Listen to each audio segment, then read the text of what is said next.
Today is a big day in the world of video game news, and there are several stories that I definitely want to cover in this video. First off, we're going to talk about Final Fantasy VII and Final Fantasy VIII. Of course, this was just remastered and brought to various platforms, but now it seems like the Nintendo Switch version is actually getting a physical release, so I want to give you guys some details on that and share my thoughts. Then we're going to move into some PS5 stuff. There's some new PS5 rumors that are circulating around out there, and people are very excited. Also, a new State of Play event has been announced, and I want to talk about what to expect from that event. Next up, we're going to talk about SNK. The SNK Arcade Pro now has a full list of games for it, and honestly, I'm a little bit disappointed. And finally, today might as well be called Nintendo Switch Day because it is an absolutely huge day for the Nintendo Switch. So sit back, relax, make sure you subscribe to the channel if you haven't yet, and let's talk about what's going on in the world of video game news.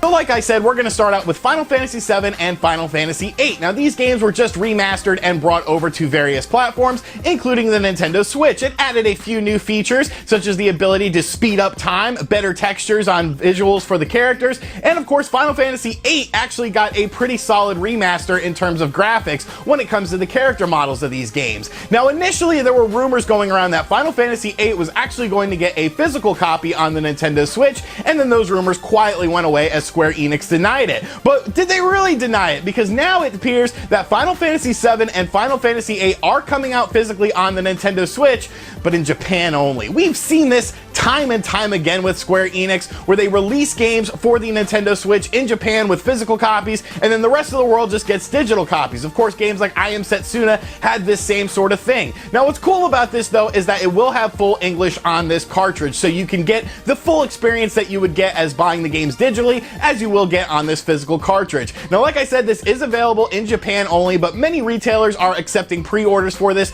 and it'll retail for $49.99, so it's a bit more expensive than if you were buying the games individually digitally. But honestly, I probably will pick this up, if not for anything else, just for the culture. It's very cool to see a physical version of Final Fantasy VII and Final Fantasy VIII available on the Nintendo Switch. There is no word if both games are going to be included on the cartridge. I'm going to assume they are. Obviously, these games aren't that large. Of course, in Japan, Square Enix actually did where Final Fantasy X and Final Fantasy X-2 was available all on the cartridge, whereas the rest of the world, you had to download Final Fantasy X-2. So it looks like Square Enix probably will sort of follow that same sort of motif, but I'm definitely excited for this. I think this is a big win, and I think it's something that's going to sell very, very well. If you do plan on picking this up, I do suggest you pre-order it though, because I can see this being a very, very hot item.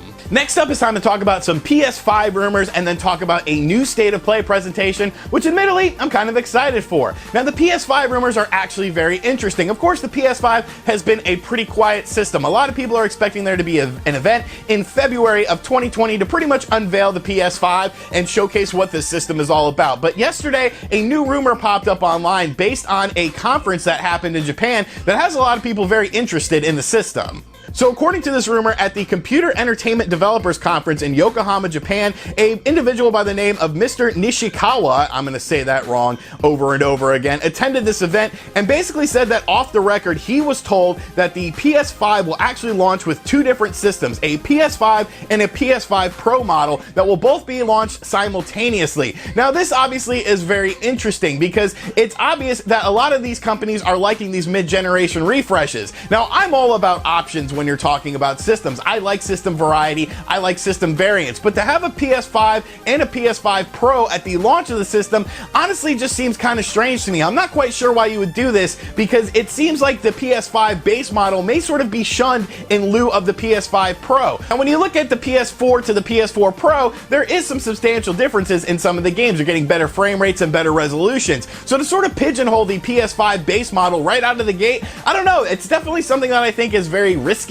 in the long run, but I am cool with it if they decide to do it. It'll be very interesting to see how these different systems are priced though, because obviously the PS5 Pro is going to be something that will be a premium system where I guess they could get people in the entry market for the PS5 base model. But it definitely remains to be seen if this rumor does have any leverage to it. A lot of people are reporting it, so I'm guessing this individual is pretty well respected in the video game community, but it's definitely something to keep an eye on. Now, Sony also announced that they're doing a Sony State of Play event on September 24th, at 4 p.m. Eastern, which is next Tuesday. And honestly, I really liked the last State of Play event. I thought the last State of Play event was absolutely fantastic. They did what they needed to do. The pacing was nice. They showed off a lot of games. We got more information on Death Stranding, that roller coaster of Death Stranding. That was when I was hyped about Death Stranding. Like, that was when I thought the game looked great, and it's just getting weirder and weirder. But I'm definitely excited for this event because a lot of people are anticipating some stuff on The Last of Us 2. And I think that's a very probable guess when you're looking at how Sony is doing things. Obviously, the holiday lineup for the PS5 is pretty much written in stone, so I think it's time to start talking about The Last of Us 2. A lot of people are expecting The Last of Us 2 to be a springtime release, so what better way to give a release date than at this State of Play event? I'm definitely keeping my expectations in line with this event, but I'm looking forward to seeing what Sony's bringing for this State of Play event, and honestly, I'm pretty excited for it.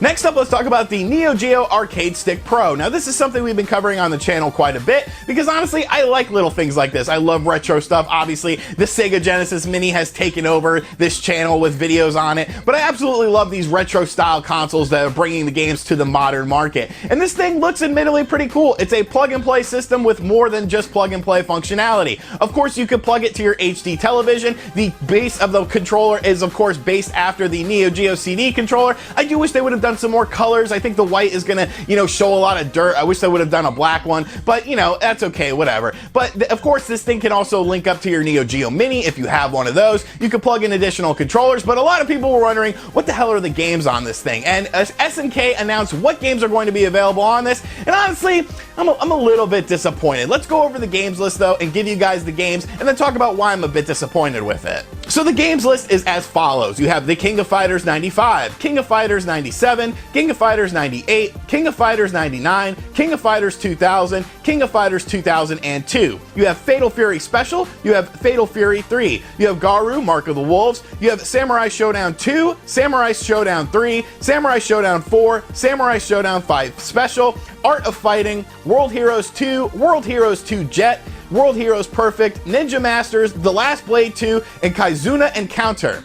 Now, obviously, one game is definitely missing from this list that I have very fond arcade memories of, and that is the original Samurai Showdown. But obviously, they have other versions of Samurai Showdown on here. I do wish that Samurai Showdown 1 was on here, but you might have noticed something about this list of games. They're all fighters. And yeah, I get it. SNK has great fighting games. We're seeing fighting representation, of course, with Terry in Super Smash Bros. Ultimate. But Neo Geo and SNK are also known for other styles of games, like Metal Slug. Metal Slug was an arcade hit. People absolutely love Metal Slug. And I think when you look at the library of stuff for SNK and Neo Geo, there's a lot of great arcade games that aren't necessarily fighting games that you could have included on this. I get it. You are known for fighting games, but you're also known for other things. So honestly, I'm a little bit disappointed with this library of games. I want to see more variety. I want to see different styles of Neo Geo games on this system. And to just make it essentially a big fighting system, I don't know, that's cool, but you should have done a better variety because a lot of people are going to be introduced to the Neo Geo library for the first time with this system. But I do still think it looks cool. I think it has promise. I probably will end up checking one out. But let me know in the comments section down below if you are also disappointed with the lack of variety when it comes to the games.